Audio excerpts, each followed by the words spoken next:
The Nerd Academy podcast is released weekly at 12 p.m. Eastern Standard Time, available on our website at www.thenerdacademypodcast.com and wherever you listen to podcasts. You can find the Nerd Academy podcast on Facebook, Twitter, Instagram, and YouTube. You can also help support the show by going to patreon.com/The Nerd Academy podcast, where every donation allows us to bring you more exciting content every week.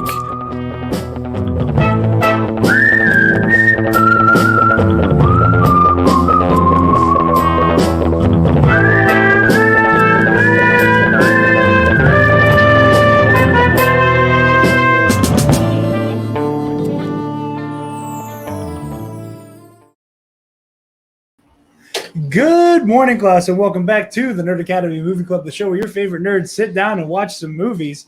We have an abnormally large panel on Movie Club today, and we are here to talk about Indiana Jones and the Temple of Doom, keeping Indiana Jones month going strong. We got Devin. Hey.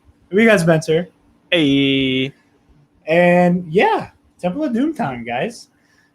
Wow. Devin? Where do we even begin? Devin, take it away. Yeah, Devin, you got some numbers? No, I don't have some numbers. You didn't have some numbers this time. We'll come back to the numbers. Okay, Spencer, Sorry. say words until Devin has numbers. All right, so this movie is in fact the second film in the Indiana Jones franchise. It was actually the first to occur chronologically, which took some, wrapping it of the heads around. It's just a constant reminder that George Lucas doesn't know how time works and how and you Steven make. Spielberg is an enabler. He is definitely an enabler.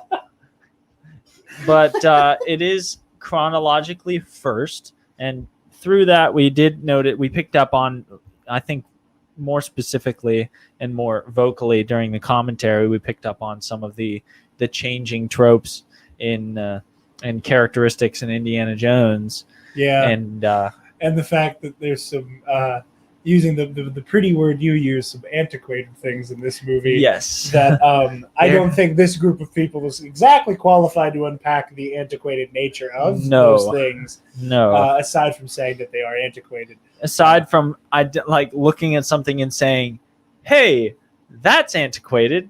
Yeah, we don't really have. I don't think Indian people eat monkey brain fucking Sundays. Chilled monkey brain. I am about brain. 95% sure that Snake Surprise is a complete fabrication from the mind of George Lucas, hoping to make this movie seem as not Western Hemisphere as possible. We keep saying George. I don't think he has the right. He wrote the story.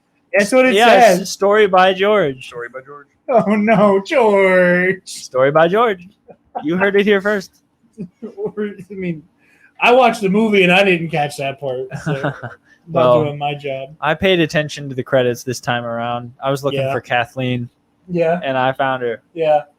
If you're listening to the audio commentary with us, the moment we find Kathleen is the moment in the beginning where I go, woo!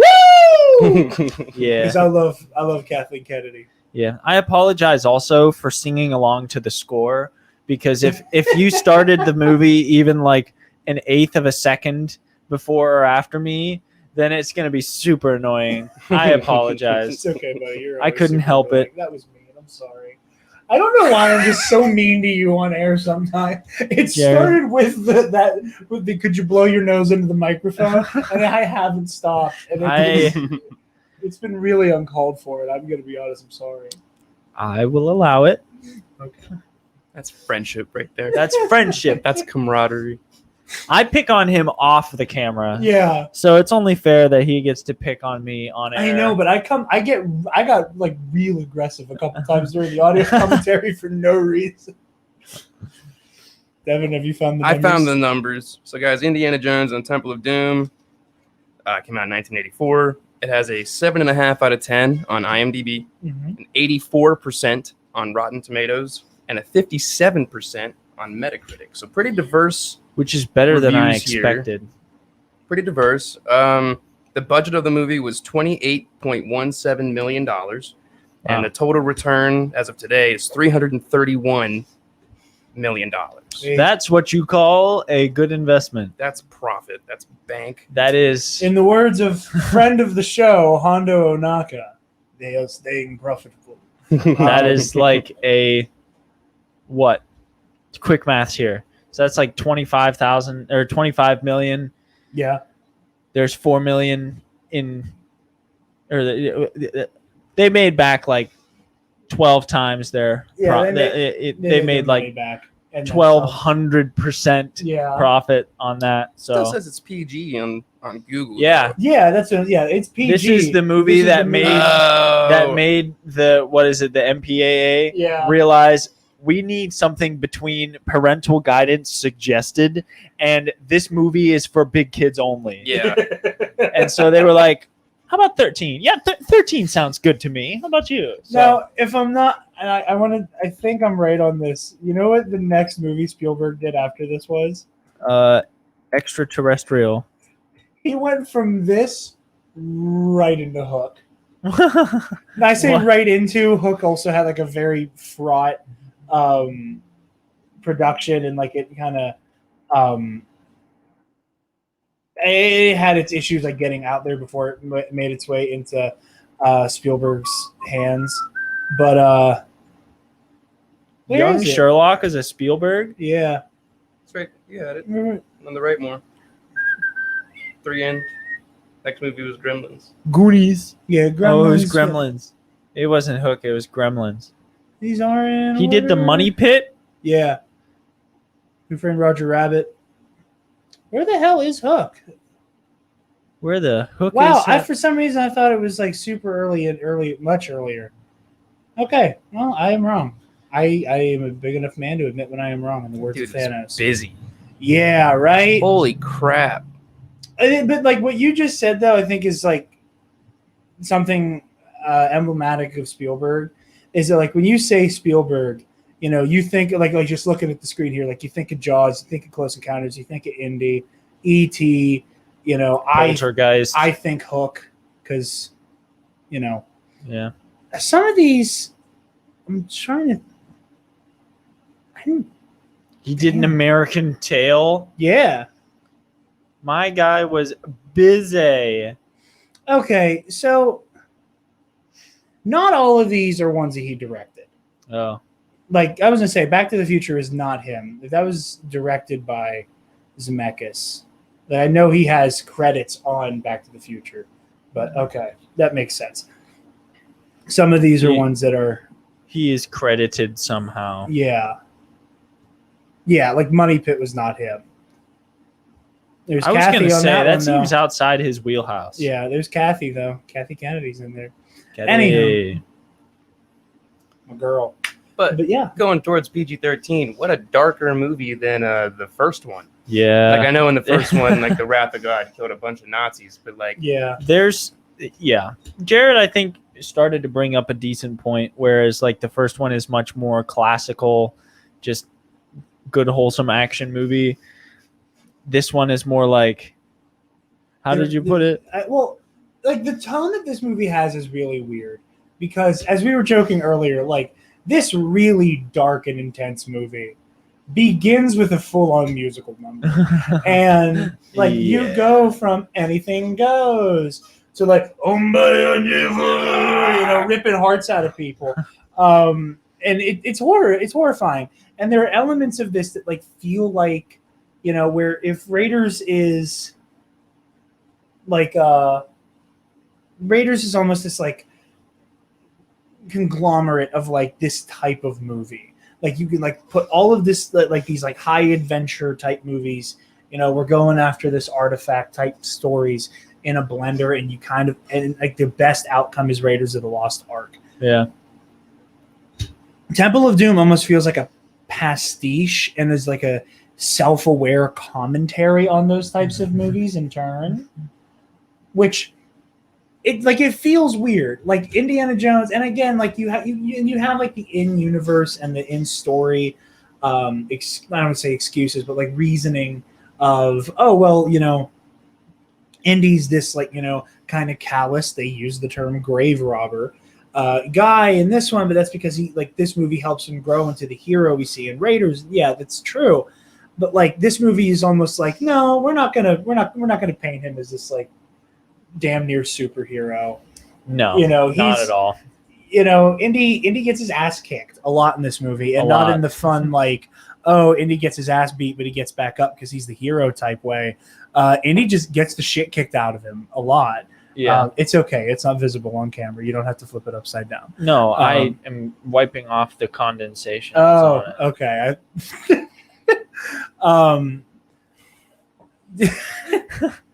They'll do Tarantino month eventually. That like Spielberg is going to be like every year we're going to do it and make our way slowly through the catalog. Yeah. And I will admit, even though we make fun of George Lucas for having no concept of how to tell a story in its proper chronological order, if you release Temple of Doom first, nobody comes to see Raiders. Not a single person comes to see Raiders. I don't think that's necessarily true. I'm being hyperbolic. I know you're being hyperbolic. The franchise would not be nearly as popular if they opened with Temple of Doom. That is true. Like if you start in chronological order, this is a hard franchise. It's a hard sell. Like this might even slip in. Like if I don't think you could do this movie without Raiders being as successful as it is. If Temple of Doom is first, these movies like slip dangerously close to like the horror franchise, like the genre, because there's some scary stuff in here. I was not allowed to watch this movie. We watched Raiders, and then my parents said, "Oh yeah, it's gonna be a while before you see Temple of Doom." And I didn't see Temple of Doom till I was like 15, because by the time I hit 13, I had forgotten about him, and finally went back and watched him on a 12-inch VCR built-in television, like this tiny little thing in my basement. I watched Temple of Doom and Last Crusade in like one afternoon. I was like, these are the greatest movies ever. I love them so much. But boy, is that a lot to take in. It is a lot to take in. That was kind of like the reoccurring thing during the audio commentaries, is all of us going, "This is a lot." Yeah, like this is a hard movie to do an audio commentary. Well, like for. From Raiders, the only mystical thing was like the arc itself, but there's voodoo, heart removal, glowing stones, like a pit to hell, a human sacrifice, whatever that the drink is, like the juice or moist mixture, the or black whatever, sleep of Cali, shit that makes you like the evil version of yourself, or like some mindless mummy. Like it's a lot. I think the blanket versus an entire other darker world, and I think the blanket explanation is the power of Kali makes it possible. Where, in a similar way that just like the power of the Hebrew God, the power of, the Ark of the Covenant, because of its association with the biblical God. Same with Last Crusade. Like that is just okay. Anything that happens from here on that's unusual, we can explain as like this is some God stuff here. It's almost like George Lucas has a penchant for creating franchise, or having a role in creating franchises, where anytime something weird happens, you can just go, "Oh, hey, we established that there is a vague sense of magic in this franchise, and you just have to accept whatever weird shit we do with said vague form of magic. May the magic be with you." Anyway, they say that like 90% of this network isn't Star Wars anyway. Right. But But I think, like I was saying right after we finished the commentary, I think this movie, given that it is the primary chronological, I think Indy is now prepared to handle something like the Ark of the Covenant and what comes after, because he goes from the beginning of this movie. Well, actually, no. I'm going to eat my words just now, because I'm remembering all of a sudden that in Raiders, he's talking with Marcus. He says, we've known each other a long time. I don't believe in a lot of magic, superstitious hocus pocus. He's like, I'm going after a find of incredible historical significance. You're talking about the boogeyman. No, he has that whole monologue after the events of Temple of Doom. He's like, dude, did you forget what happened in India? Like, you witnessed some actual magic there, dude. Magic rocks, the power of pulling people's still beating hearts out of their body, the power of, and they're still alive, hypnosis kind of, they're still alive, lowering them into this lava pit kind of a thing. Like, you've seen some stuff. How can you come out of that saying you don't believe in a lot of magic, superstitious hocus pocus? I'm just double checking that actually is the case. I thought it was, because doesn't the as the prequel. because the opening says South America 1936, I think. Oh, you're right. in yeah. Raiders, and this one was 1935, I believe. He Oh, has a year. he has a year He in has a between. year. 1 year to go back to his this is some deep cut here. Wasn't he doesn't he teach at like the University of Indiana or Indiana University or something like that? That sounds correct. Or no, because I know he studied in Chicago, but I want to say he professes somewhere in Indiana. I don't know. I'm gonna look it up. Do Say that. words. Devin, what'd you think? I liked it. I think it kind of sucks that Short Round doesn't come back. I'm used to the women not coming back, but like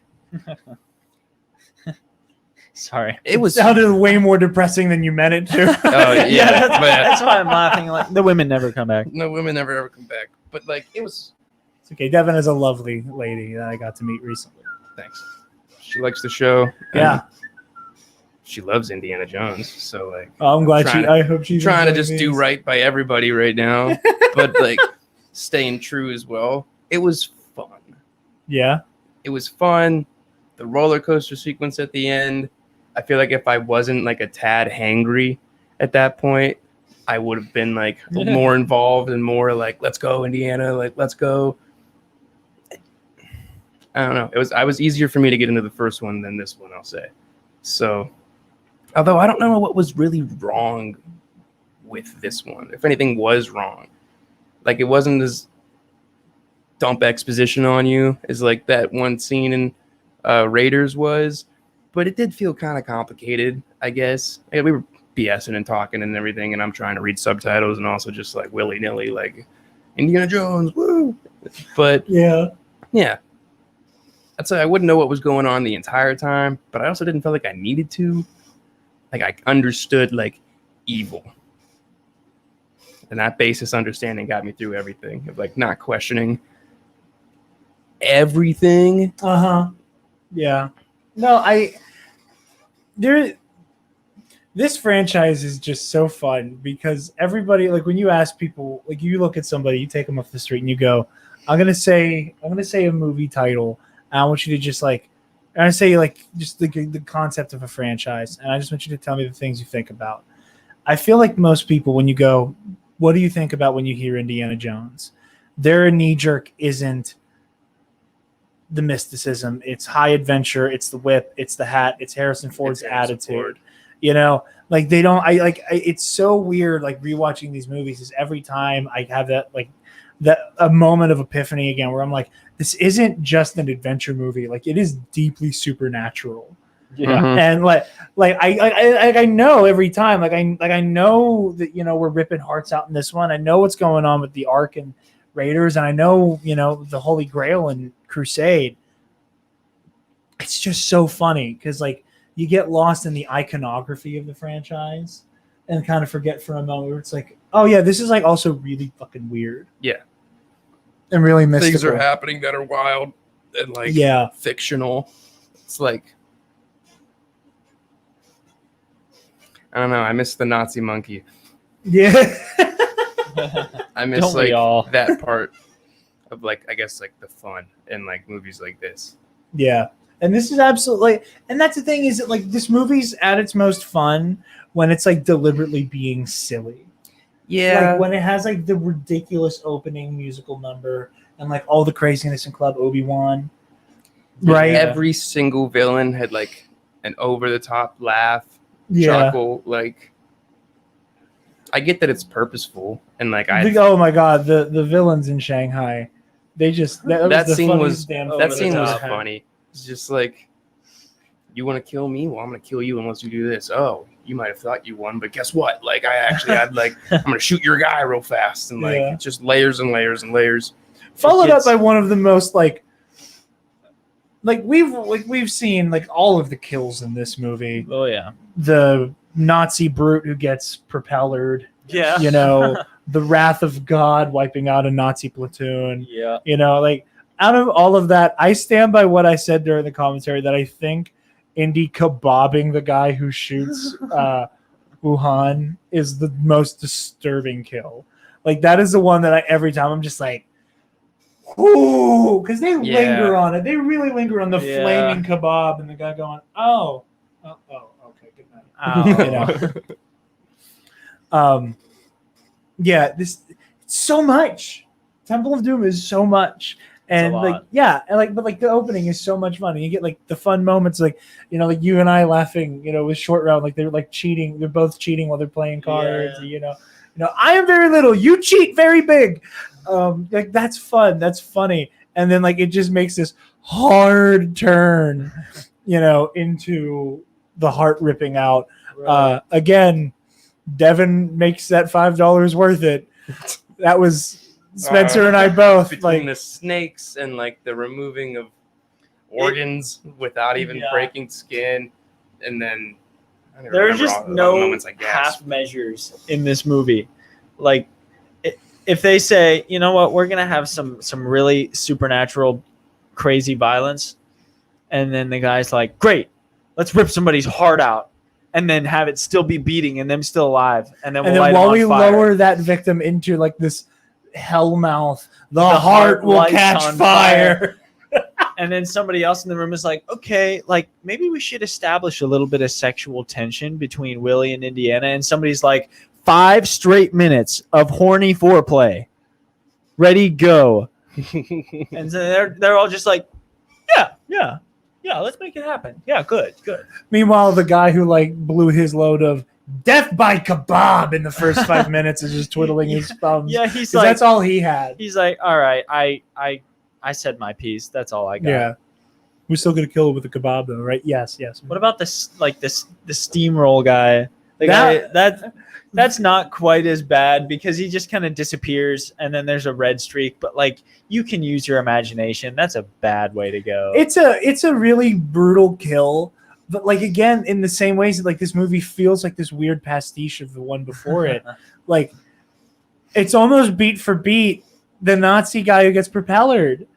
Like Yeah. it's the thing is that like like in the same way it parodies the guy with the sword where he like immediately reaches for Right. his gun. and haha, no gun. Like it's like this movie's very ahead of its time for parodying itself. Yeah, In the way that like like comic book movies that come out nowadays, like there's always that one line where it's like we're just gonna call attention to how ridiculous this premise is for a minute, yeah. It's like that thing. Like Cap Shield doesn't obey the laws of physics at all. Like that one. It's that kind of Yeah, thing that kind of energy, except for the whole movie. for the whole movie, except for when it goes, oh, you thought the arc was scary. Prepare to meet. Here's Kelly. a heart. Here's a heart. I also love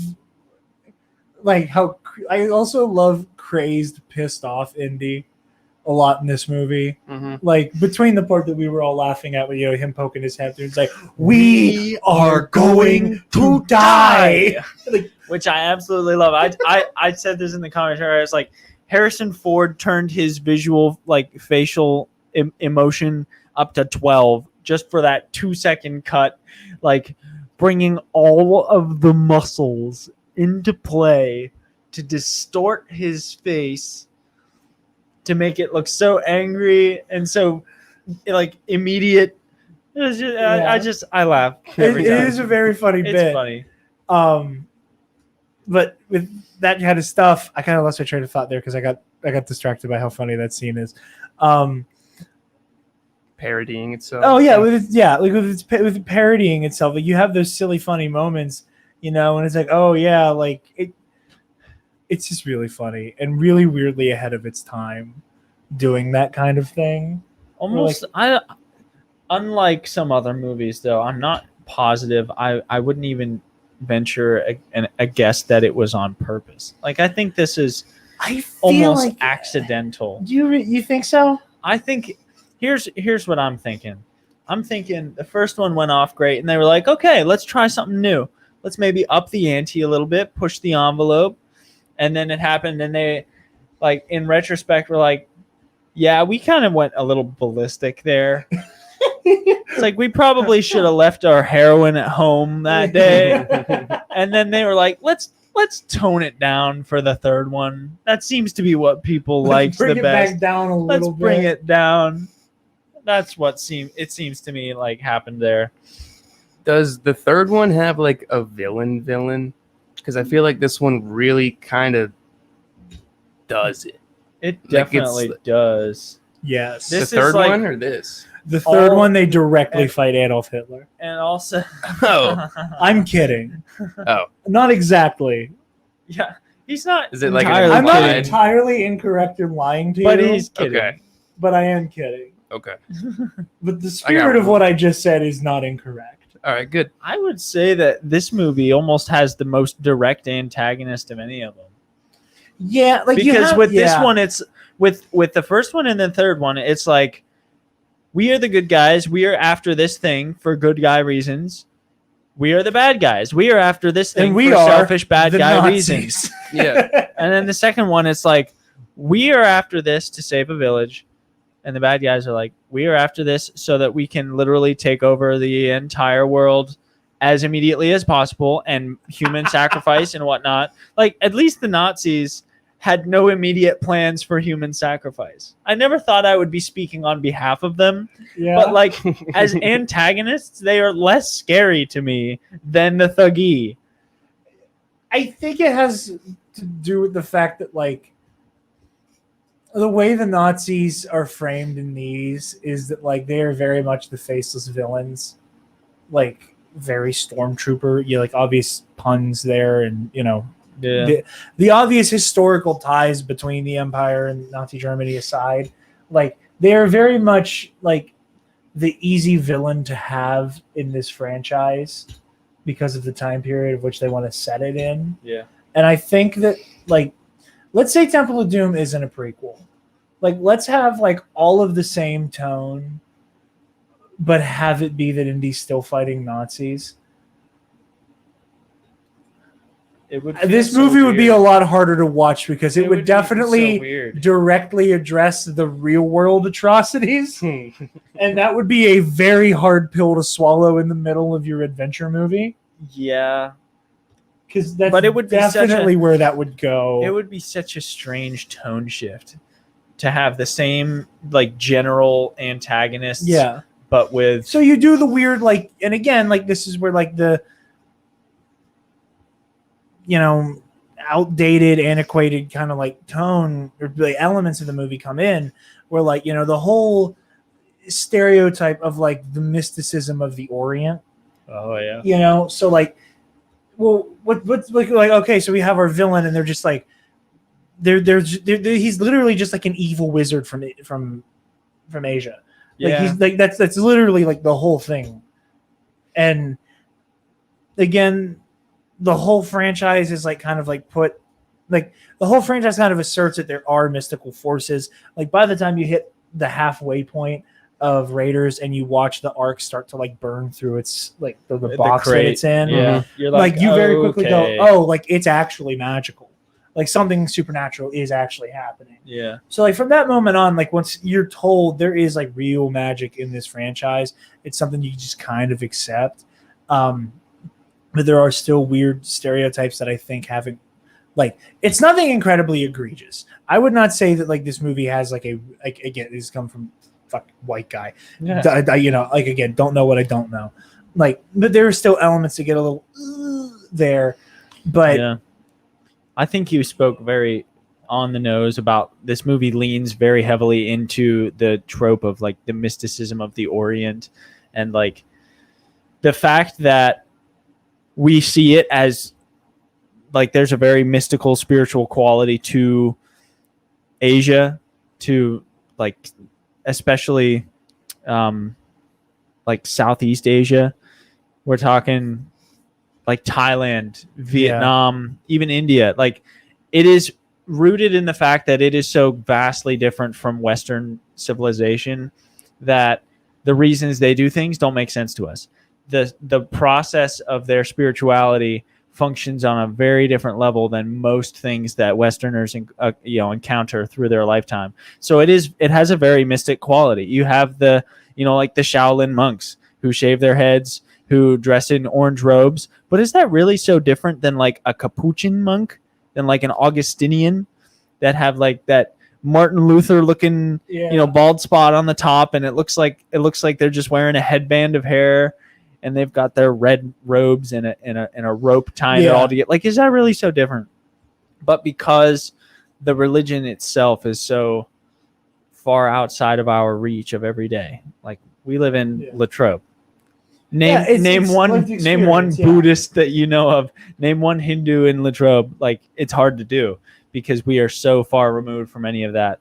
But there are elements of that which in this movie are inflamed and like it's very much drawn attention to. Yeah. I think possibly to speak a word in their defense, they said to themselves, maybe with the third movie in mind down the line, they said to themselves, all right, we've dealt with something Christian. Indiana Jones is an archaeologist. He's very clearly not a spirit, like a practicing religious archaeologist. Yeah. He's going to go after stuff from all over the place. And what do we see in this movie? We see him starting out finding, the remains of a Chinese emperor. And he gets roped into finding these religious artifacts in India. So I think it is a necessary thing. Some of the elements of it, how the magic manifests itself is maybe just a little bit antiquated, but it is definitely necessary because I think picture a different world where the second movie is not about India and it's about, the nails from Jesus's cross, another Christian relic, or the Shroud of Turin, maybe. People are going to come out, they're going to say in the 21st century, why does Indiana Jones only care about Christian artifacts? Why does he only care about biblical ideas and biblical artifacts? And we would say, yeah, you got me there. So I think it's awesome that they incorporate more of the world culture into that. Well, but the presentation itself, like we've said, and a big part of that, and I think that, and it's something that has come up here and there on this show, and it just because something hasn't necessarily aged the best doesn't inherently make it bad. It's just one of those things that when you talk critically about a movie and a story especially a story that you unabashedly love, sometimes you do have to acknowledge the things about it that aren't kind of like up to some, and again, like that doesn't necessarily make it a bad movie. Yeah. Like, again, Star Wars show. I love the Phantom Menace. The Phantom Menace is deeply problematic. Like, between the scary accents. We don't even need to get into there's it. a lot of weird ethnic shit in the Phantom Menace that does not need to be in there. But also Duel of the Fates and Qui-Gon Jinn, so there is a way to acknowledge this kind of age like milk, but also it's good, and that it's like fermented milk. Yeah, I wouldn't say it quite aged like milk, but there's still some things going. It aged like a bottle of expensive whiskey. To do a story like this where you pit him up against the Nazis. Yeah, that is why. That is why you don't you don't kind of you cringe less watching Raiders and you cringe less watching Crusade because it's him trying to save holy artifacts from a religion that basically the entire planet recognizes and respects from the Nazis. And then in this one, it's you got to go fight the scary brown wizard man, and everything here feels a lot like a white dude wrote it. Nobody from this region who knows anything about this culture consulted you on this screenplay. Even though almost all of the extras are definitely from that culture. Telling me not one of them spoke English. They were I don't mean this in any bad way at all. They might have just been happy that somebody wanted them in a movie. Yeah, in the 80s. You don't. And they weren't willing to ruffle feathers by saying, "Hey," and it might not. There's also the fact that if you're you can speak from experience here on this topic because you've actually been on sets and shit. But you're not gonna kid number one who runs past Indiana Jones for a half a second doesn't have the authority to be hey, you need to fix all of the shit in the second and third act. Or any of them. Yeah. I'm positive that George and Steve, there's no malice in their hearts. They are smart enough to get consultants Like any good filmmaker is going to be they need to do their research, because very small but very obvious errors in the Enfield Mark IV #1, Yeah, or the number one Mark IV, the Indians wouldn't have had their hands on that. They got the second. They got all of the hand-me-downs from the British Army, so they're still going to be rocking the World War I bolt action until well after World War II. This movie's in 34 or 35. That's the kind of do your research. If it's a matter of this is the only prop we can get our hands on, it's better than using a freaking AK. But yeah, if they are smart enough to do their research, then they will get an Indian cultural consultant. Say hey, help us write this. How can we portray your culture in a way that is fair? And I think in the Village standpoint, I think they did fine. I don't think there's anything wrong. That seemed very authentic. That seemed very, genuine. It's is it just a given that Hindus practice voodoo, that they use voodoo dolls? That is very clearly from a Caribbean tradition. That's from the other side of the world. Why are we incorporating that into this movie? Yeah. That is I might be wrong. There may be elements of that in Indian culture, and that the mysticism that is part of their society. But I've never heard of that. Yeah. Clearly some research should have been done. Yeah. And that's one of those things where you go, okay, here's this movie, laying bare. Here are its flaws. It's still a thing I can like, and acknowledge the things that are wrong about it. See how easy that was, guys? We acknowledged something about the movie that didn't quite age well, and that's how you do it. Yeah. You said something very that was very kind of on its face simple, but speaks volumes about her as a character. Where you're Willie is simultaneously the worst and also the best, and she's just funny. I would it is the comedy of irony. Let us put the person least equipped to handle an Indiana Jones situation in an Indiana Jones movie and see what happens. That fish out of water situation, and she was funny.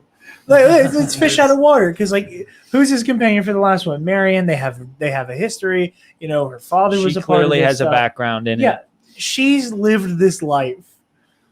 Willie is a lounge singer. Yeah. They're not even that. It sounds like she's a pretty famous performer. So that is tantamount to if Indiana Jones happened in the modern day, that just out of nowhere, just by happenstance, and him going, oh man, it sounds like they're gonna whack you, so I'm gonna bring you along. If this highfalutin adventure, all this crazy shit's going down, and Ariana Grande's just standing off to the side, I don't know whether to shit my pants or wind my watch. And there's just something really funny about that. And I like I said during the audio commentary, 99% of the human population is going to be Willie in this situation. Yeah. There are infinitely more Willies than there are Marions in the world, because there are infinitely more Marcuses than there are Indies. Yeah. And it's just one of those funny things. But seeing somebody who is so exceptionally ill-equipped, who comes out of nowhere like a G a couple times, there's the snake throw, and she sucker punches that one guy, the one tuggy, just puts him down in one hit, and it's where have you been with this right hook? Why are you You've knocking been holding out on me, Willie Scott? Yeah. She is a lot of fun in short runs. Goddamn adorable. I want to pick him up and give him a big hug. He needs me. I know. He's so cute. He's so cute.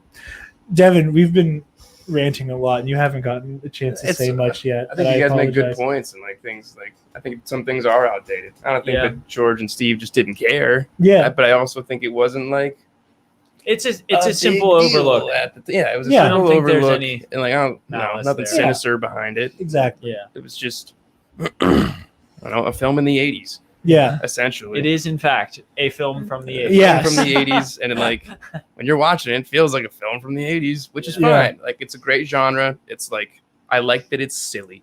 like it. I wouldn't call it campy, but like goofy. Yeah. Or like You're right. There's something.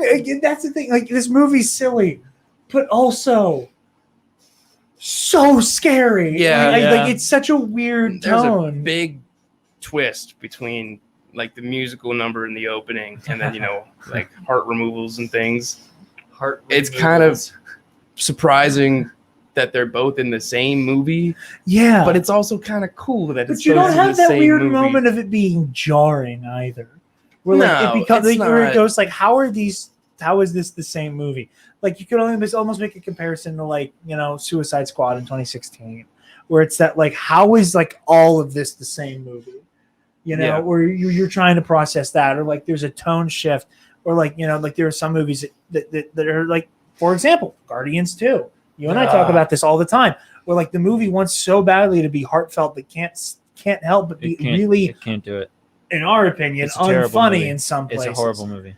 And Wretched. I'm a little bit more charitable to it than you I are. am less but charitable. I am the opposite of charitable. I am a thief. I am taking from Guardians 2. Where like there's a very bad, and in my opinion, in Spencer's opinion, I don't speak for you on Guardians 2 because I think we've had a deep conversation about how we feel I about don't really that. like it. We will. No, you don't like that? I don't Okay. really like it. Well, like Welcome aboard. yeah, welcome to the team. Levi prefers Guardians 2. Guardians The 1. king of the hot takes him. I mean, the bad takes himself. Yeah.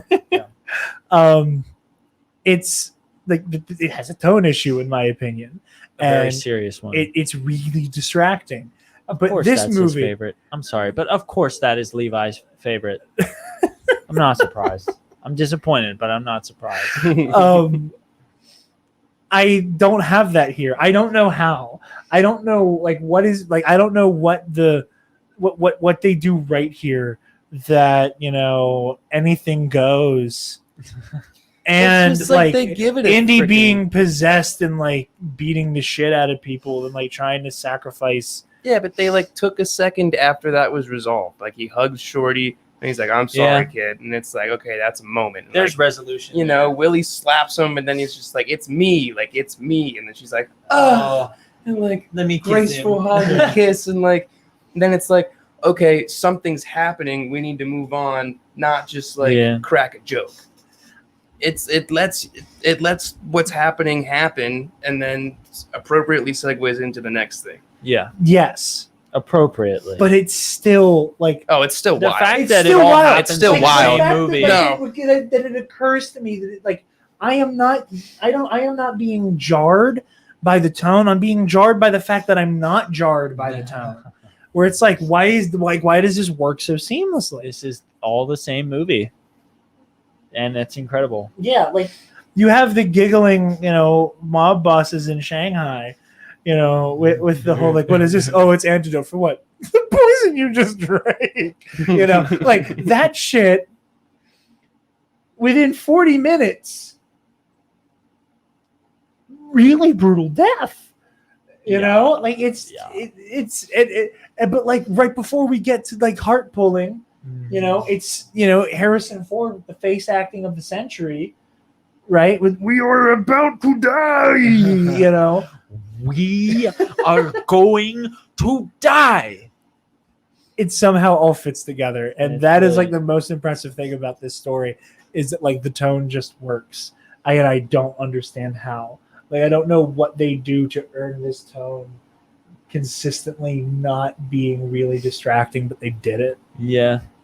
And, this is definitely for me the weakest of the first three. I But- liked Raiders more. But not because it is different. I think the issues that we've addressed are still issues when it measures up to the other two. Like taking a movie that shouldn't work but does and putting it next to a movie that works and has every right to, that's not a contest. But it's still, I joke all the time, there are only 3 Indiana Jones movies because we don't speak of the 4th Indiana. It's that bad to me that I don't watch it. I don't even acknowledge it. But Temple of Doom makes the cut. It is, in my opinion, easily the weakest of the 3, but it makes the cut. It works. It's a film that works. There are goofy moments that don't make you scratch your head and say, what the heck was that? Like there are in the fourth one. There are brutal moments that make you go, holy mackerel, that was a thing just now. We're still in the same movie, but it works. Anything goes. And I was just thinking that. I was just like, how appropriate an opening number for this movie that has everything possible to the extreme. Anything goes. Yeah. Let's kill somebody. All right, let's rip their heart out. Let's have some mild flirtation. No mild flirtation. We're going to have 5 minutes of deeply like dirty talk. Deeply it is sexual straight foreplay. up dirty talk. Like it is. And like no even half that scene measures. shouldn't work. It that should not. Scene, like, it should not work. And it's like their chemistry is incredible. So as a scientist, you do a lot of research, always. And what kind of research would you do on me? Nocturnal activities. It should have ended right there. And She that should have scene she should have been not like she should have been like, you're unbelievable, and slammed the door in his face. That's what any like normal, alive, regular human being would do. Well, But when you offer it up just that plays question, out. what kind of research would you do on She's me? clearly fishing for it. Yeah, but if she I were wants her it. and he said nocturnal activities, I'd be like, okay, you're playing this bit way too hard. I'm just trying to get some, and you're like being all fancy on me. It shouldn't work. It It shouldn't is work, but all. it It does. is completely in their chemistry. It But, works, but it and I shouldn't. think, and part of me, like, I wish I could, like, you know, a la Loki, like, hop into a portal and like observe the timeline where we didn't have the captions on, where we didn't all read that dialogue, like. Because reading it, we're all going, what research would you do on nocturnal? Oh, come the fuck on. It's like, mating just, like- rituals? Yeah. I can just, Casanova like, Jones. Like, it's like younger kids are not going to pick up on it probably. And nowadays it's like mild compared to some of the stuff that you see and you hear in movies that's like even more explicit than primitive sexual ritual. Like that's pretty explicit, but we're living in an age where everything is way more explicit than that. I can just like picture going to see this in theaters, like with your mom and like nocturnal activities. Close your eyes, honey. And like literally having a mom like cover her kids' ears. And like, we don't even blink at that now. That was like risque, I bet, in the 80s. it was, it scene shouldn't work. It shouldn't. It really shouldn't. It works, but it shouldn't. It's all them. By rights, it should not work. I liked it. I did too. Like, I loved it. I liked that they were like scene. raunchiness answered raunchiness up Yeah, until the point like- of like their egos got in the way. It's like 5 minutes. Yeah, Okay. because they both thought they were the better prize to be had, Yeah. and that it worked so well with their chemistry, like Jarod was Hey, saying. a poet once said, know yourself, know your worth. That poet is Drake. Okay. I don't think Willie Scott was familiar with his work.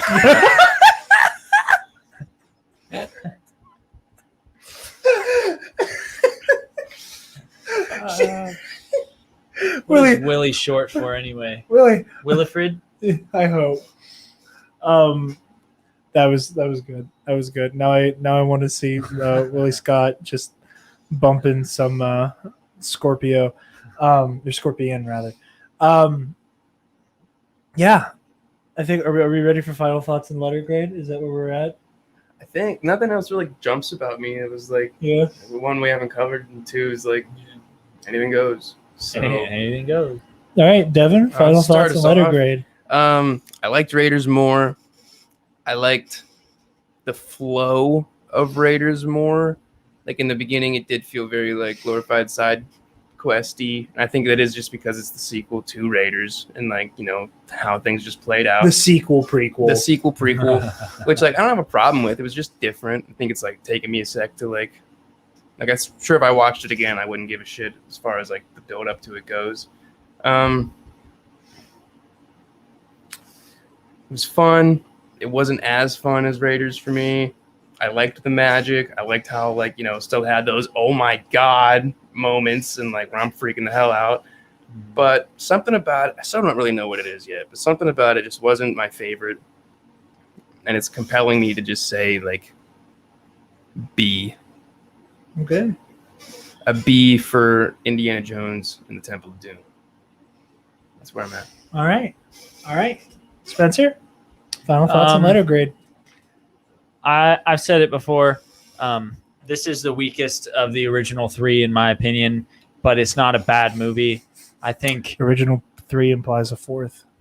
the original. Well, you are making me come on for the fourth one. I said, Jarod, I don't want to be on for the fourth one, and he said, oh, but Spencer, being you on for that will be so much more entertaining. And I said, fine, whatever. I'll watch it just the one time.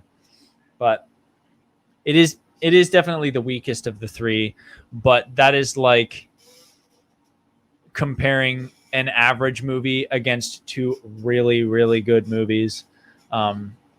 Letter grade for Temple of Doom overall for me gets a B-. Like, I think about it in terms of a history paper. Like, if I were to turn in a history paper in college, if I got back a B-, I'd be pretty stinking happy with that, just because history papers are tough to write in a similar way that like a blockbuster action film is tough to write, and you don't always get it perfect. You don't always print out a Raiders. You don't always get a Last Crusade. But if you can hit like Temple of Doom or higher, then you're in good shape. B-. All right. Nice. Jarod. I'm also feeling B-. Devin made a very I know you didn't mean it as a joke, but it was really funny in the audio commentary. Like, by the time they are doing their roller coaster escape out of the temple, where Devin just out loud looked over and goes, how much more does this movie have in it? Where it's like, and like granted, Spencer did what he did last time. He was like, oh yeah, there's gas tanks. And he was like, oh, if only they had a roller coaster exit, with the recurring bit about the Tuggy and their budget for the temple. That said, you make a very good point that this movie is a little bloated. It does go on for a little bit longer than it needs to. I think there is some fat you can trim. It works really well. Like, it's a movie that should not work, but it does, and it's just not as strong as its sibling movies. So yeah, I'm also feeling a B-. Again, not a bad performance in the bunch here. It's fun, but it's not as fun as the other two. And we'll be back with the other two, or the last one, and the fourth one closer to Indy 5 coming out whenever that happens. But with like that, a ballpark for that? 2022, I think. it's shooting right now. Oh, cool. I didn't know that. Yeah. So Next year. yeah, next year, maybe early 23. Untitled. Yeah, Untitled currently. Should be fun. Devin, where can Guys, lovely people find you? You guys can follow me on Twitter at DevinArmel1 and Instagram at DevinJArmel. Spence, where are you out on the interwebs? Why, thank you for asking, Devin. You can find me on Instagram You would try again. at SpenceMan Cosplay, and on Twitter at SpenceMan49. Jarod. I was telling Spencer this in the audio commentary. I accidentally had a tweet blow up making fun of the Star Wars Legends character whose name is very hard to say, and it just got retweeted by Lucasfilm Story Group member Matt Martin, who just had a meme that said, "It's a secret to everyone." So that's funny. I say Jarod is Sabai off, but that's just me.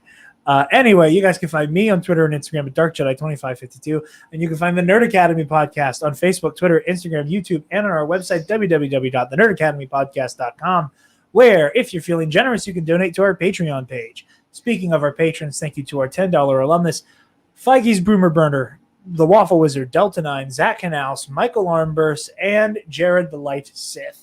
Ooh. Your patronage is greatly appreciated, and when you're a $10 patron, you get this show early. Instead of the $5 tier, where you get access to the audio commentary tie-ins, as well as the Knights of the Nerd Republic Versus series that we'll get onto soon, Heroic History 101, and yeah, those are the things. Those are the things. I normally say the commentaries last, but I said But it here we first are. because this is the show that those commentaries tie into. Click on the student store link to get all manner of Nerd Academy merch and goodies. Be sure to like, comment, share, subscribe, rate. Make sure people listen to the show. Help spread it around. Yeah, help us out, guys. Spread the word. Spread the word. We're honored that you all have joined us. Thank you so very much for watching and listening, and however you're engaging with the show. And cut. Stop! Move away from the cookie jar.